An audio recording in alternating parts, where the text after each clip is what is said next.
A primary reason for the fall of Rome was that the barbarians crashed the gates. Not only so, but the barbarians were made up of Visigoths, later on the Huns, and the welfare state that was in Rome had not the willpower to defend their own borders. That is exactly what is taking place right now in America. While I am going to record this, while we're recording right now, there are over 1 million people south of the border ready to crash the gates. Not that they have not already been crashed by means of the Biden administration invitation open to all of the world for people to come in. And several million have come in since Biden has taken over the presidency. But now we have, with the Title 42 expiration date, which is tomorrow as we're going to air here, and it will already have passed when this is aired, we are going to see a huge, huge crashing of the gates by foreign peoples. So we have thousands of people, thousands, hundreds of thousands right now ready to come in. So ominous is all of this that Representative Vicente Gonzalez, who's a Democrat here in Texas, and this is unusual because the Democrats have been all about opening the borders up. We have absolutely no borders.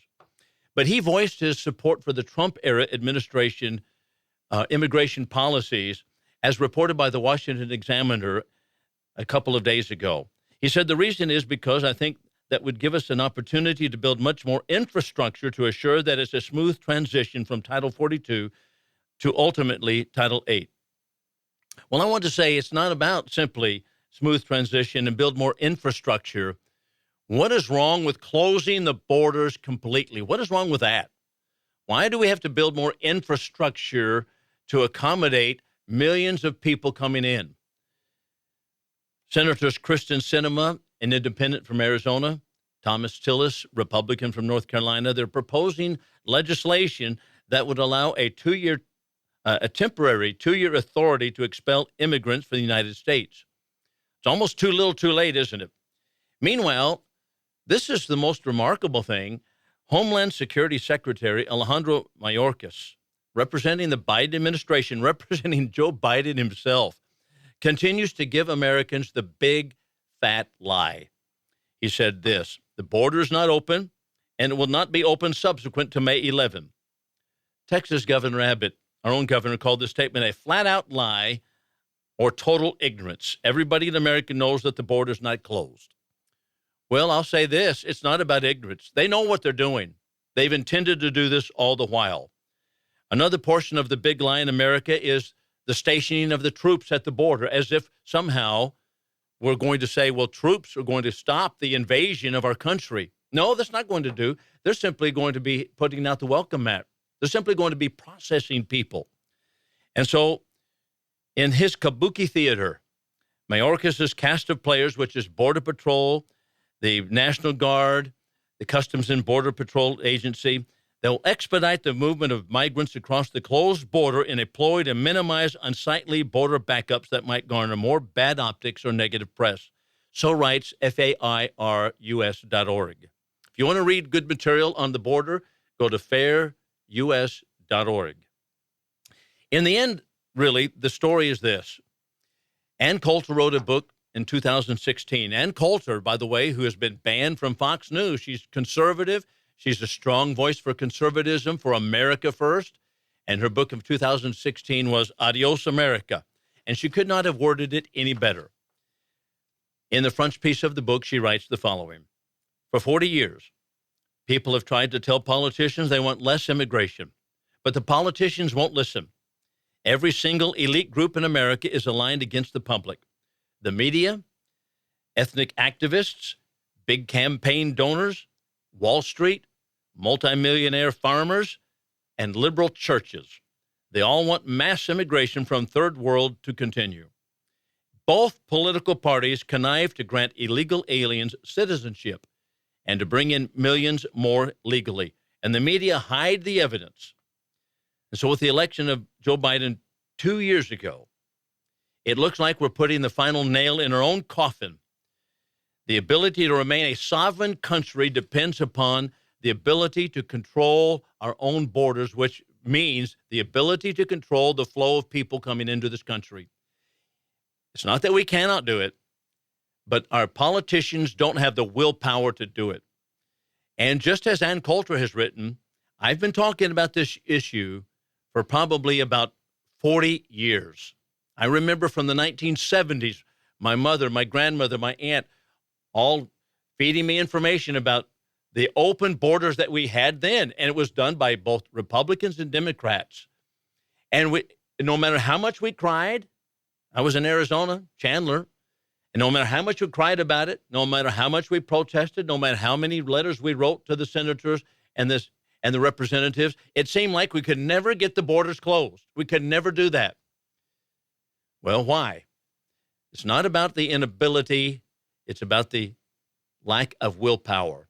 And it's about the fact at this point that the Biden administration not only lacks the willpower, but they have decidedly gone against the law of America on a daily basis and invited the world to come in here. We'll talk about why that may be the case in a later segment. So we have the crashing of the gates in the United States right now. And we are not going to last as a country at all. Not at all, if this continues on. I had last week on the show Brigitte Gabriel. She writes an article called Why Send the Military to the Border? Title 42 is officially ending May 11th. That will be tomorrow as we are recording here. And border cities in Texas, Arizona, California, and New Mexico are declaring a state of emergency. Title 42 was a COVID-era policy that gave border agents authority to turn away migrants. But there are thousands right now of illegals waiting in Mexico to attempt to cross the southern border once the policy is up tomorrow. One source reported that authorities anticipate 15,000 people to cross illegally after the 11th. Another calculated that in Juarez, Mexico alone, there are 10 to 12,000 migrants waiting to cross over. Still, another article suggests that the border cities might be facing 10,000 illegal crossings a day. 10,000 per day, once Title 42 is no longer in effect. Well, the Defense Department, they're not going to do anything about it. They're preparing to send 1,500 more personnel to the border, but that would be, as we mentioned a moment ago, that will be for processing. That will make a smooth transition. And why send the military anyway? It's kind of like having police in the schools. They wear a badge, they wear a gun, they don't do anything, they can't touch anybody, they can't arrest anybody because the school policies, at least in some schools districts, the police can't touch anybody, they can't arrest anybody, they can't handcuff anybody in school at all. So why are they there? Well, the same thing here. Why send the military? Might have guns, they might have helmets, they might have the uniforms, but it's all for show. We'll be back in a moment. As I was preparing the first segment that we talked about a moment ago, which is about border crashing, not immigration now, it's actually absolutely gate crashing, and the borders have been erased by the Biden administration. I was actually perusing through a book. You know, books are my friends, and I have a lot of books. And I have one by Walter Williams. Walter Williams died, I guess, probably about a year ago. And I was surprised to see an article that he wrote called Immigration versus Gate Crashing. And that's exactly how I called it, gate crashing. And he talked about the words that poet Emma Lazarus had written and served as welcoming to millions of people seeking liberty and opportunity in America. That is, give me your tired, your poor, your huddled masses yearning to breathe free, the wretched refuse of your teeming shore. So that was part of what she wrote and what we have, of course, put out for the world. But for most of our history, there was a guarantee, Williams points out, that people came here to work. And that was because the only alternative to work was starvation. We'll get to some of that in just a few moments. But with today's welfare state, and that is the problem here. But with today's welfare state, there's no such guarantee. People can come here not only to work, but they can come here, but they're not going to starve because the welfare state guarantees they will live off the rest of us. They will live off of your paycheck, and they will live off of my paycheck. And the heart of today's immigration problem is its illegality. Not only are they illegals, illegal aliens coming over here, they're illegal. It's illegality, but it's the illegality that is sponsored by and fostered by the White House as well as Congress. That's what's happening here. Now, when Walter Williams wrote the article, it was in 2006, mind you, he pointed out there were 11 million people from Mexico or south of the border that were in the United States, undocumented people. That is, people that were here illegally. But today, the number is exceedingly higher. And, of course, the Democrats particularly, they want it to go skyrocketing even higher. Well, many people think they have a right to come here. I've had discussions with individuals say, well, these people have a right to come here. Why do they have a right to come here? And you can see, by the way, that they think this way because they want to change the word illegal to simply migrant.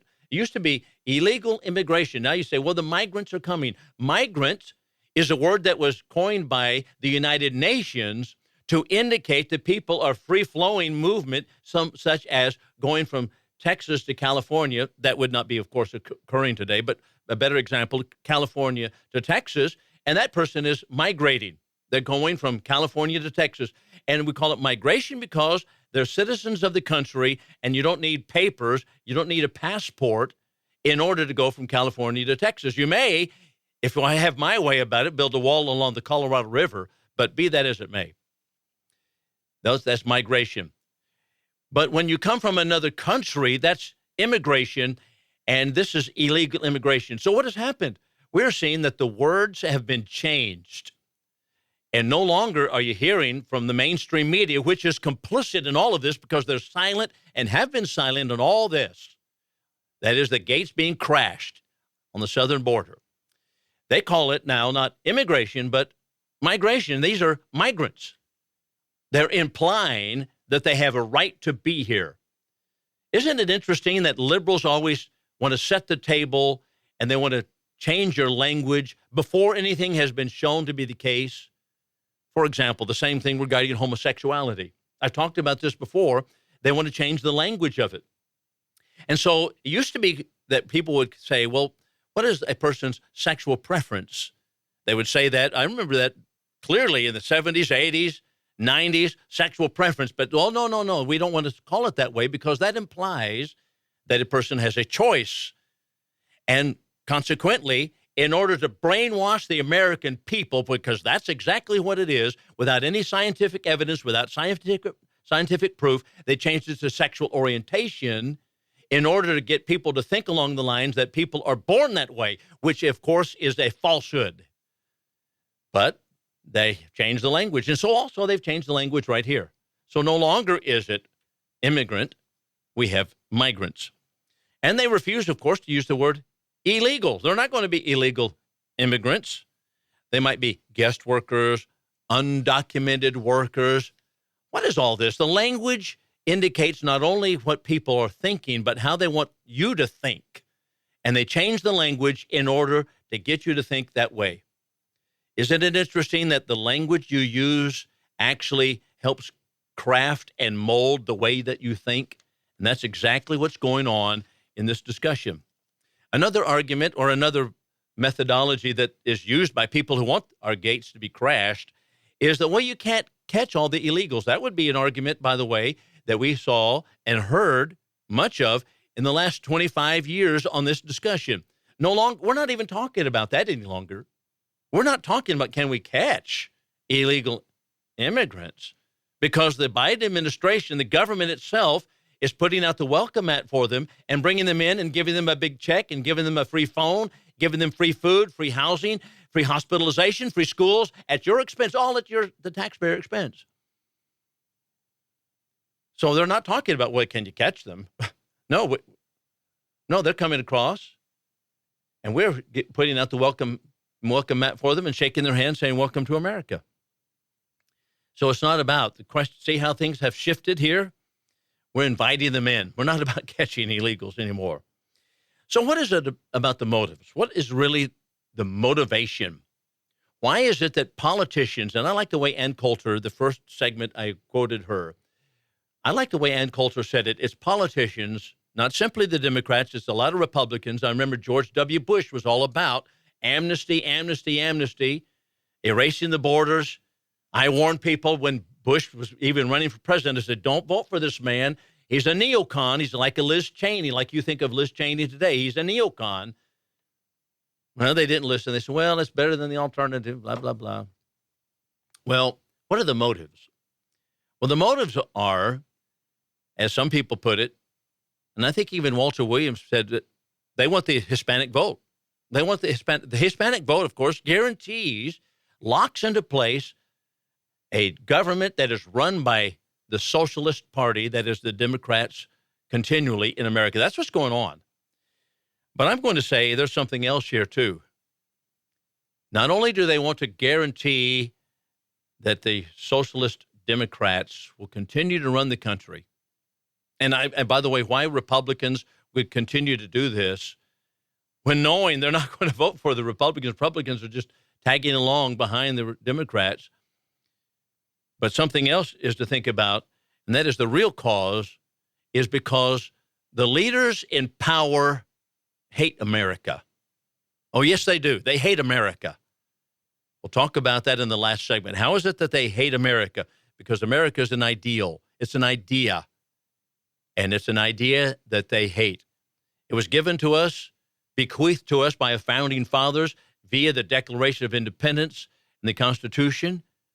But it is the concept of America that the leaders in Washington, D.C., the politicians, they despise America. And so here on the streets in America, here in the townships, there are so many people who are so patriotic and love America. But I tell you what, we're basically looking at an ignorant population. They may be patriotic and love America, but they vote for people who hate America. That's why I've just lost patience with people who vote for the Democrat Party, the people who vote for Joe Biden. We've been warning, I've been warning all my life, 25 years. Here's what the Democrat Party's about. Here's where we're going. Here's what's happening.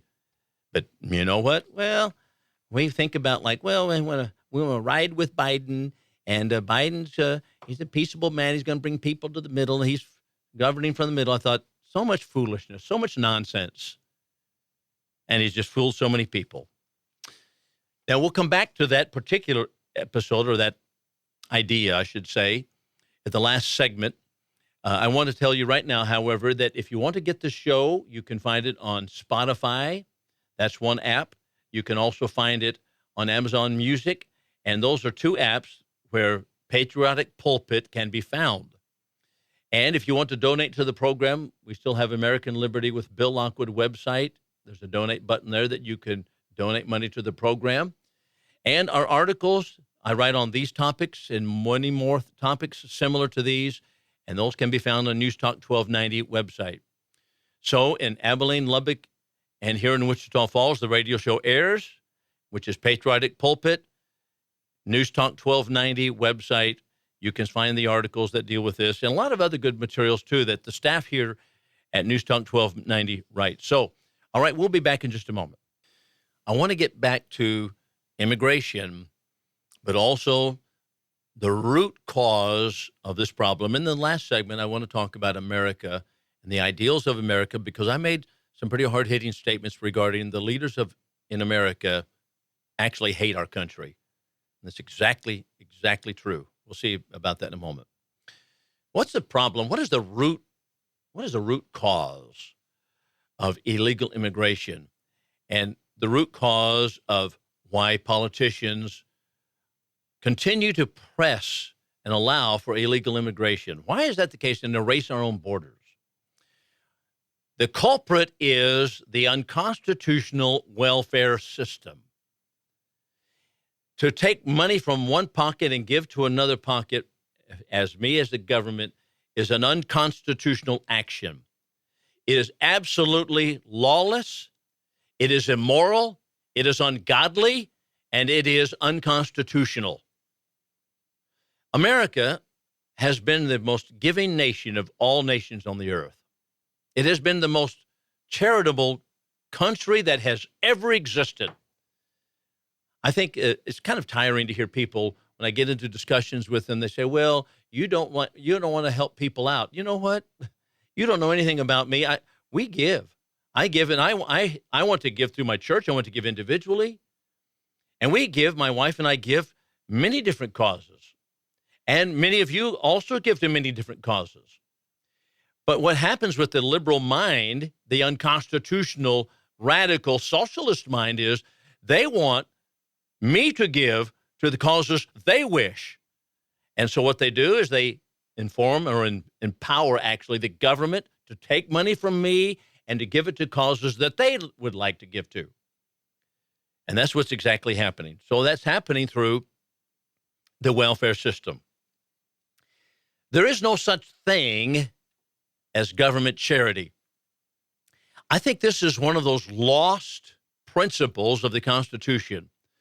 There's no such thing as government charity, because government is only the administration of the law and how we're going to keep the law and how we're going to enforce the law in the United States. There is no such thing as government charity. That is as set up by the Founding Fathers. You might notice a couple of things here just briefly. James Madison, who is he? Well, I think he was the father of the Constitution. And he said in a 1794 speech at the House of Representatives, the government of the United States is a definite government confined to specified objects. It is not like state governments whose powers are more general. Charity is no part of the legislative duty of the government. Boy, that's a pretty strong statement. Now, if a state, basically, he says, wants to be involved in charitable contributions or create a welfare state, here's how the Founding Fathers set it up. If the state of Texas wants to create a welfare state here in this state only, then Founding Fathers said you're free to do it. Oklahoma, and on the other hand, is going to say, no, we don't think that's a good idea, because that is actually stealing money from those who are making it, the earners, and giving it to those who are not earning it. They say, we're not going to do it. So what's going to happen? Well, people are going to leave Texas and go to Oklahoma. Do you see what's happening? The same thing is going on right now. I've used those two states, but that's exactly what's occurring with California. They've gotten so exorbitant in their taxation and the redistribution, it's absolutely to the crazy level where they want to give retribution money, restorative money, back to African Americans because of somehow they might be connected by skin color to slavery that was never in the state. Over 200 years ago, people have never experienced it here. This is where California is. They've lost their minds. They have no reasoning, commonsensical abilities at all. And what's happening? Well, people are leaving California. They're leaving California in droves. And so, same thing is going to occur. So the Founding Fathers set up the states. If you want to do that in a state, do that in a state.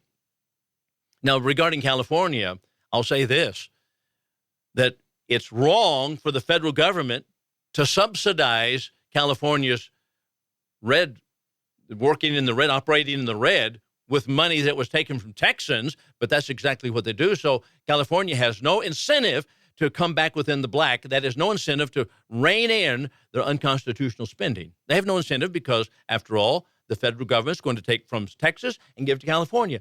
You see what's happening? That's socialism. That was set up during the period of Woodrow Wilson and particularly FDR. That's how it was set up. But back to the Constitution, James Madison said, there's no authority, not one line, to take money from one pocket and give it to another person. Several years later, Virginia Representative William Giles condemned the same type of redistribution of money, and they were talking about, incidentally, victims of a fire. That is, fire victims. And he said, it's not the purpose or the intent of the Congress to attend to what generosity and humanity requirements of the Constitution, and is their duty to require. In other words, the Constitution does not require it. It is charity. It is free will giving. It's not the Constitution that redistributes money. If you want to give money personally, then you give money personally. I've said that to people. They get so angry at me. I say, okay, if you want to support people who are coming across the border, illegal immigrants, then go sponsor one. Go give them money. Go down there and give them money. And by the way, invite them into your home. Give them a room to stay. No, they don't want to do that. They get so angry. They know what they want is they want me to do it, and they want to empower the government to force me to do it. That's where we are. We're in a socialistic government. Franklin Pierce, the 14th president of the United States, vetoed a bill to help the mentally ill. He said, I cannot find any authority in the Constitution for public charity. None whatsoever. And he said that would be contrary to the letter and the spirit of the Constitution. Again, 1887. We're still in the constitutional period of the government, but we're coming up to the big government period when we come to 1887. But this was Grover Cleveland. He was a 22nd as well as 24th president. He said when he vetoed a bill to assist drought-inflicted counties of Texas, no less, I feel obliged to withhold my approval of the plan to indulge in benevolence and charitable sentiments through the appropriation of public funds. I find no warrant for such an appropriation in the Constitution. Now, the best illustration, I think, is found in the Tennessee representative, Davy Crockett. Davy Crockett, before he came to Texas, was a Tennessee representative in the U.S. Congress. And he, at one point, voted for a bill to give a widow of a Navy veteran money from the public trough. Because, after all, we feel sorry for her, and so the U.S. government is going to give her some money. So when Davy Crockett was trying to campaign for re-election, he was driving in the country in his wagon, and he came across one farmer, and he told him, he said, I appreciate your vote. He said, I'm not going to vote for you, Mr. Crockett. Davy Crockett was already a national icon, and he thought, well, I'm curious about this, so he asked the man why. He said, well, because you voted to take money from my pocket and give it to a widow of a Navy veteran. He says, that is my obligation and your obligation as individuals, but you have no constitutional authority to do that at all. And when you despise the Constitution by doing that, that tells me that you don't respect the Constitution at all. And I'm not going to vote for you. You know, Crockett stayed with in that man's house for a while, talked to him. And he vowed to the man, he said, you know what? You're right. You're right, I've done wrong. It's easy for me to vote money from someone else's pocket into a widow's pocket. But I've done wrong, and I'm not going to do it again. And the next time a bill came up, which, of course, they came up frequently, even in Crockett's day, and the bill came up to do a similar action, he stood up on the floor of Congress and said, absolutely not. We're not going to do it because there's not one line of the Constitution that authorizes me to give money in a charitable way to anything at all. Well, we've passed those days completely, haven't we? We don't even think about the Constitution. I don't even know why we even talk about how many years a president may stay in the office. I don't even know why, because it doesn't matter. You say, well, the Constitution said, but what do we care about the Constitution? The Constitution also says, the 10th Amendment, that if the power is not given to the federal government to do, it's disallowed from doing it, but we don't care. It's just amazing to me that we want to follow the voting laws and the terms of office of senators and congressmen. We don't pay a bit of attention to the Constitution on these particular points. What's the problem with illegal immigration? It's welfare. And all that is happening right now is that those who want to bring more people into this country and destroy this country, because that's exactly what's happening. They have no affinity to America, no affinity to our Constitution, no affinity to God-given law and order, none whatsoever. But that's because the leaders in Washington don't have the affinity for it either. But once the gates have been crashed as far as giving money away, your money, then the sky's the limit. And so what's the problem? The welfare system. If we didn't give them a penny that came across, you know what? It would dry up tomorrow. We'll be back in a moment. One of the statements that I've made on this broadcast is that the leaders in Washington, D.C., Democrats and Republicans, hate America. And the reason I say that is because not they hate the land that we live on and the soil, but they hate the idea of America, because America is an idea, it's an ideal. It's a principle, and it's a constitutional principle. And that Constitution that organized us into a country, they despise. And how do I know that? Well, before we go into that, we might note also this, that George Washington made an interesting comment in his farewell address. This would be in 1796? And he pointed out that don't let anybody claim the tribute of patriotism who does not rely upon religion and morality.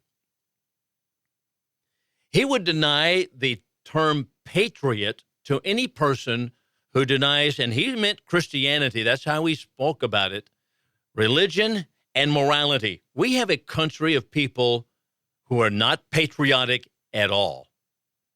They don't care about Christianity, the Bible. They don't care about the Constitution. The Constitution was built on biblical principles. And that is so clear in our history. As a matter of fact, I'm reading a book right now by Stephen Smith. I'm trying to think of the name of it. It's, at any rate, he's a professor in California, and he writes a book, and he has a segment in it regarding paganism versus Christianity, I believe is what it's called. And he, in this particular chapter, he speaks about the Constitution and patriotism and the fact that our country is founded upon Christianity. And I thought, this is so interesting, because this is something I've been arguing for many, many years, and I've been taken to task by many ignorant liberals who don't understand anything about what the Constitution was founded upon and what our country and the ideals of a country is founded upon. And I use the term ignorant not to be demeaning to them, but they are simply ignorant of the facts about what our founding fathers had to say. Because if you go back to the founding generation and read what they had to say, you don't find the kind of stuff that the liberal schools and the Marxists are putting out. And people will say, this is a secular country, this is a secular country. You don't find that kind of jargon at all. And I would advise them to go back and look at the original documents. Well, that's how Washington put it. Patriotic is not a term, not a label that you'll put upon a person who does not rely upon religion and morality. But this demonstrates something very important, and that is our country is not simply exceptional. I hear everybody talking on Fox News or other places about this is an exceptional country, and that alone causes a big stir and a war with a lot of people. Well, we don't think it's exceptional. You're being ugly to Mexico. You're being ugly to foreign countries. You're being ugly to Europe. I'll say it even this way. We don't have an exceptional country only. We have a unique country. It is unique in the history of the world. That means one of a kind. Not only exceptional, but it is unique in the history of the world. John Adams, the second president of the United States, gives you a clue about the singular character of our nation. And I'm pointing all this in the direction of why it is that I would say that the leaders in D.C. hate America. America is the first time in history, he noted, since the time of Adam and Eve, that our humanity has been able to enjoy, by the framework of governing principles, the freedoms that come from God. Now, that's how he worded it. And he was reflecting upon the fact that all governments and all nations throughout history curtail the liberty that God gave men, because the governments do not begin with the fundamental premise of the sacredness of human life. All right, think about that for a moment. I wonder if John Adams had any insight into this kind of thing. Well, obviously he did. The reason that governments curtailed liberty throughout history of the world is because they did not recognize nor honor the sacredness of human life. Now, to ask the question is going to answer it, but does America honor the sacredness of human life? I know the populace does, out here, but we elect people who do not. They don't recognize the sacredness of human life, and you can see that in the abortion issue immediately.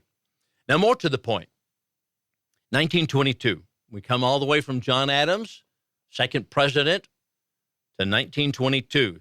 The Committee for Constitutional Government, this is an interesting factoid of history that many people are unaware of. At least I found them to be unaware of them. And they had dignitaries such as Herbert Hoover, Alfred E. Smith, Mrs. Calvin Coolidge, Mrs. Theodore Roosevelt, Mrs. William Taft, and others recommended a study of the Constitution. And here's how they did it. This is the groundwork upon which they recommended that study. And the quote is their collective quote. Menaced by collectivist trends. Look out. Already in 1922, collectivist trends. You know, in school, we talk about the different eras of history, and we talk about the progressive era. Make it sound really good. No, it will be better to call it the collectivist era, where we're drifting toward collectivism. That was about 1880 on. Menaced by collectivist trends, continuing the quote, we must seek revival of our strength in the spiritual foundations, which are the bedrock of our republic. Democracy is the outgrowth of the religious conviction of the sacredness of every human life. On the religious side, its highest embodiment is the Bible. On the political side, it's the Constitution. As has been said so well, the Constitution is the civil Bible of Americans. Next to the Bible, the best book on the Constitution should be in every home, school, library, and parish hall.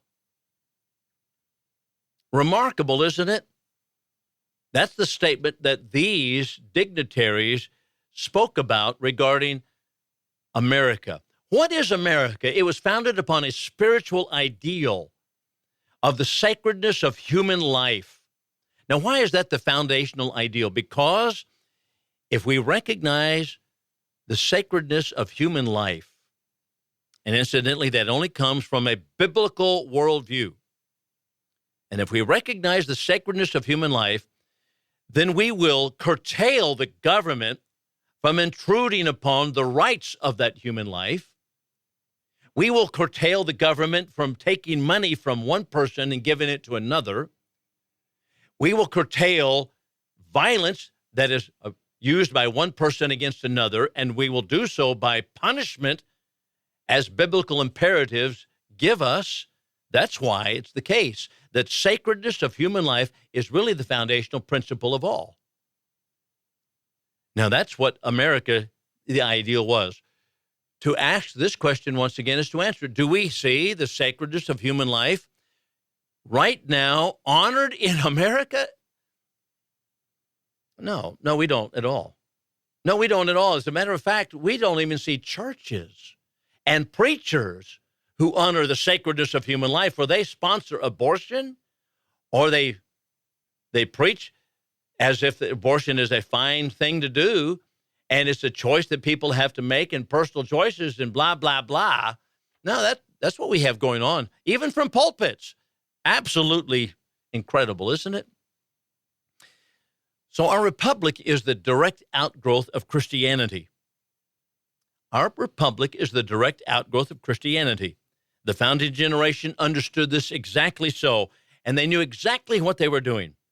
And for the first time in recorded history, biblical values were enshrined as the basis of limited government that we called a republic, in which individual freedom was based upon individual worth. Because if an individual does not have any worth, no value, then there's no reason to protect the liberty of that person. There's no reason to protect the freedom of an individual if an individual has no more worth than a free-flowing river or a high mountain or a big tree, as the environmentalists continually tell us is the case, as Al Gore tells us is the case. Why should we protect individual freedom if individual value is non-existent? Well, that's why Noah Webster admonished this. No, Webster, our citizens should early understand that the genuine source of correct Republican principles, get it now, is the Bible, particularly the New Testament, the Christian religion. And to this, we owe the free constitutions of government. The same reason Patrick Henry said this. Henry, by the way, was a longtime preacher, believed in the Bible. He insisted that our nation was founded upon not just Christianity. This is going to wrinkle and burn the ears of all the people in the faculty of MSU. He said it was founded upon Jesus Christ. Yeah, modern ears just can't handle that. Well, they just go apoplectic, don't they? As a matter of fact, every founder on the subject that wrote on the subject, as far as I'm able to find out, agreed with Patrick Henry. Alexander Hamilton, for example, who was not himself the strongest Christian believer, he observed that the law dictated by God himself is, of course, superior in obligation to any other. It is binding over all of the globe in all countries at all times. No human laws are of any validity if contrary to this. Wow. No human law is valid, said Alexander Hamilton, if it violates biblical principle. Well, I'll tell you what. We have an entire government that operates completely outside the boundaries of not only constitutional principles, but outside the boundaries of biblical law and outside of God's law and outside of right reason. That's exactly how Hamilton put it. Another signer of the Constitution was Rufus King. Rufus King stated this: the law established by the Creator extends over the whole globe, is everywhere and at all times binding upon mankind. This is the law of God, by which he makes his way known to man and is paramount to all human control. And so from all of this, and by the way, these all sound like they're talking out of the pulpit, doesn't it? That's exactly what it sounds like. From all of this is where we get the idea of a constitutional republic, because it is built upon the principles of Christianity. And that's why Abraham Lincoln, no less, said this regarding the Constitution: let it be taught in the schools, in the seminaries, in the colleges. Let it be written in primers, in spelling books, and in all almanacs. Let it be preached from the pulpit, proclaimed in legislative halls, and enforced in courts and justice. And in short, let it become political religion of the nation, in particular, a reverence for the Constitution. Our culture, our entire culture, not simply the framework of the Constitution, but our entire culture has been built upon a biblical framework. And it is this framework of biblical Christianity that is being eroded and now attacked by the Biden administration and the Republicans who are complicit in it by overrunning our nation with people that have no care about God's law and constitutional principles.